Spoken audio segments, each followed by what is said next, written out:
To understand what happened in that restaurant kitchen, you have to understand who Naina Sani actually was. She was not just a politician's wife. She held a postgraduate degree. She was, by every account from her colleagues, ambitious, articulate, and rising fast within the Delhi Youth Congress. In a political culture dominated by men, she was carving space for herself, and that, according to those who knew the couple, became the problem.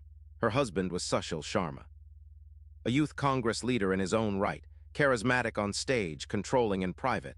The two had married in 1992 in secret. The marriage was hidden from his family for political and caste reasons, and that secrecy became the wound the entire relationship grew around. She wanted public acknowledgement. He wanted control. By mid-1995, the marriage had collapsed into suspicion.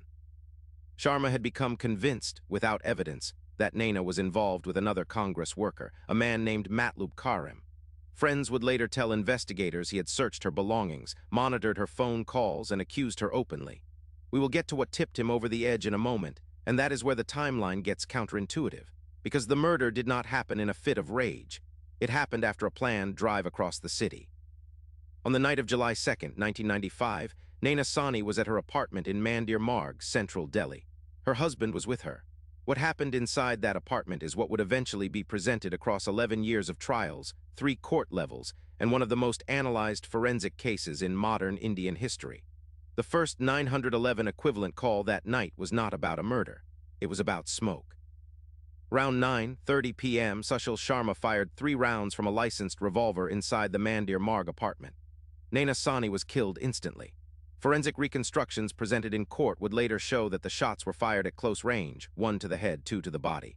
There was no struggle indicated, no defensive wounds. What he did next is the part that turned a domestic homicide into a national headline. Sharma did not call the police. He did not flee. Instead, he wrapped the body, carried it down to his car, and drove approximately 3 kilometers to a restaurant called Bajia. Bajia was part of the Ashok Yatri Niwas hotel complex near Connaught Place. Sharma was a regular patron. The manager, a man named Keshav Kumar, knew him personally. According to Kumar's later testimony that became central to the prosecution, Sharma told him there was a problem and needed his help. Together, they took the body into the rear of the restaurant kitchen where the tandoor stood. A tandoor is a vertical clay oven used to bake naan and tandoori meats. It runs at temperatures exceeding 480 degrees Celsius. Sharma's plan, as later reconstructed by investigators, was to destroy the body using the oven's heat over the course of the night.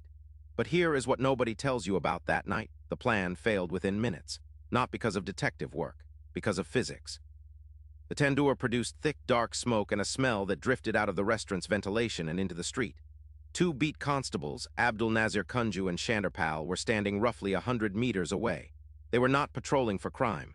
They had been stationed there because of a bomb threat earlier that day at a nearby building. The smoke caught their attention. The smell, more so. They walked over to investigate. What they found when they pushed open the back door was Keshav Kumar feeding material into the tandoor with the help of Sushil Sharma. The 2 men attempted to claim they were burning old Congress party banners. The constables did not buy it. Within minutes, they had identified what was actually inside. Sushil Sharma fled the scene. Keshav Kumar was detained on the spot. That is half the story. The next part is where most people get this case completely wrong, because the investigation that followed was not the open and shut case the media made it out to be. The Delhi police were under enormous pressure within 24 hours. The victim was politically connected. So was the accused. The Bajia restaurant was inside a government hotel complex. Every layer of this case had a political fingerprint on it, and the investigators knew that any procedural mistake could collapse the prosecution. Inspector Niranjan Singh of the Connaught Place police station led the initial response. The body was identified through dental records and through a partial identification card recovered from the scene. The forensic team, led by Dr. Sarangi at AIIMS, performed the autopsy under extraordinary scrutiny. The bullets recovered were matched to a revolver licensed to Sushil Sharma, but the real breakthrough was the apartment. When investigators entered the Mandir Marg flat the following morning, they found something the killer had not had time to clean: blood spatter on the wall, on the floor, and inside a bucket in the bathroom. Crucially, they recovered the murder weapon hidden inside the residence. The chain of custody from apartment to oven was now physical, not circumstantial. Sushil Sharma, meanwhile, had gone on the run. He traveled south, surfacing first in Chennai, then in Bangalore. He attempted to surrender in Bangalore on July 10, 1995, 8 days after the killing, reportedly after legal advice that fleeing further would worsen his case. The forensic challenge that defined this trial was identification. The body had been partially burned. Indian forensic science in 1995 did not have routine access to the DNA analysis we now consider standard. Investigators relied instead on a combination of dental records, blood typing, and matching personal effects recovered from the scene: a wristwatch, fragments of clothing, jewelry. Dr. T.D. Dogra, then head of forensic medicine at AIIMS, would later describe the case as one of the most complex identification challenges of his career. The trial took 8 years. The first verdict came in November 2003 when a Delhi court sentenced Sushil Sharma to death. The court called it the rarest of rare, the legal standard India uses for capital punishment. But here is the turn nobody expected. In 2013, the Supreme Court of India reviewed the case and commuted the sentence to life imprisonment. The court accepted that the murder was brutal, but ruled it was rooted in personal, domestic causes, not a threat to society at large. The ruling became a reference case for how Indian courts now interpret rarest of rare. And in 2018, after 23 years in prison, Sushil Sharma walked free on remission. He had served his term. So what does criminal psychology tell us about a man who shoots his wife, drives her body across Delhi, and tries to incinerate her in a restaurant oven? Behavioral analysts who have written on this case point to a specific cluster of traits, not a single one. The first is what forensic psychologists call coercive control, a pattern in which the controlling partner monitors, isolates, and surveils the other. In Sharma's case, this began the day the marriage was hidden. Secrecy became surveillance. The second is what is sometimes called the possession threshold. This is the moment when a controlling partner reframes their spouse not as a person but as property, and reframes any imagined betrayal as theft. Sharma's suspicions about Matlub Karim were never substantiated. Investigators found no evidence of an affair. The threat existed entirely inside his own perception. That is consistent with what researchers studying intimate partner homicide call delusional jealousy, a recognized clinical category, though it was not formally argued at trial. The third trait, and this is the one that distinguishes this case forensically, is what is termed post-offense disposal escalation. Most domestic killers, statistically, panic and either flee or call authorities. A much smaller subset attempts disposal. A smaller subset still attempts disposal involving fire. The choice of the tandoor reflects what behavioral profilers describe as a belief in invisibility. The conviction, often shared by killers with elevated narcissistic traits, that one's social position will allow the crime to remain undiscovered. It is worth saying clearly, that belief is almost always wrong. The Naina Sawhney case is one of dozens worldwide in which the disposal attempt did not erase the crime. It amplified it. The fire that was supposed to hide the body became the signal that revealed it. 2 ordinary constables, standing in the wrong place at the wrong time for the killer, ended a cover-up before it began. Quick question for the comments, and answer honestly. If you had been one of those 2 constables walking through Connaught Place that night and catching that smell, would you have walked over to investigate, or would you have called it in and kept moving? Drop your answer below. The honest answers tell us more about ourselves than we expect. There is one more layer worth noting.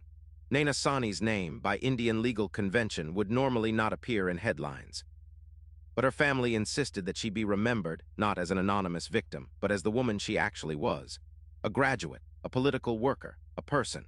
That insistence shaped how the Indian press covered intimate partner homicide for years afterward. CTA 12-00-13-00. If you have made it this far, you already understand that real cases are not the clean stories the headlines tell. They are messier, slower, and more human than that. On this channel, we go through the verified record, the court files, the forensic reports, the journalism that held up and put the full picture back together. If that is the kind of true crime you want more of, hit subscribe. It costs you nothing. It tells us to keep digging into the cases that deserve a careful telling. We are a small channel doing this work seriously, and every subscriber genuinely changes what we are able to make next. Outro 13-00-15-00. The Naina Sawhney case did not end the conversation it started. It opened one. About how the Indian legal system handles intimate partner violence. About what rarest of rare actually means when the killer is connected and the victim is silenced. About whether a 23-year sentence, followed by remission, is justice, or merely the closest approximation a slow legal system can deliver 3 decades after the fact. What remains unanswered is harder to put into words. Naina Sawhney was 29 years old. She had a postgraduate degree, a political career taking shape, a life that was meant to extend across decades. The man who ended it walked free in 2018 and returned to public life. Her family, by every available account, has never returned to it in the same way. The smoke from a restaurant oven on a July night in 1995 changed the trajectory of Indian criminal law. It should not have taken that. It should not have taken her. If this one hit, the case I want you to watch next is the 2008 Arushi Talwar case, also from Noida, also a domestic killing inside a respected household, also a verdict the Supreme Court would later overturn. Once you have seen what happened to Naina Sawhney's case in court, the Talwar case will read very differently. That video is on the end screen. Take care of yourself. We will see you in the next file.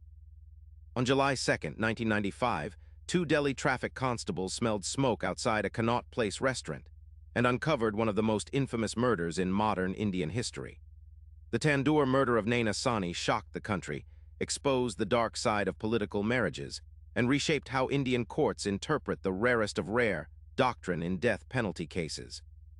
In this documentary, we walk through the verified record, court filings, forensic reports, and the 8-year trial that followed to reconstruct what actually happened that night, why the killer's plan unraveled within minutes, and what criminal psychology reveals about coercive control, delusional jealousy, and the so-called possession threshold in intimate partner homicide. This case is not just a crime story. It is a case study in how forensic science, political power, and human pathology collide. Every detail in this video is drawn from documented sources. No speculation. 0000, the smoke that started it all. 0045, who was Naina Sawhney. 0300, the night of July 2nd, 1995. 0600, the investigation. 0900, the psychology of the killer. 1200, subscribe for more cases. 1300, what her case changed forever. If you want more deeply researched true crime, subscribe to CrimeDossier. New cases every week.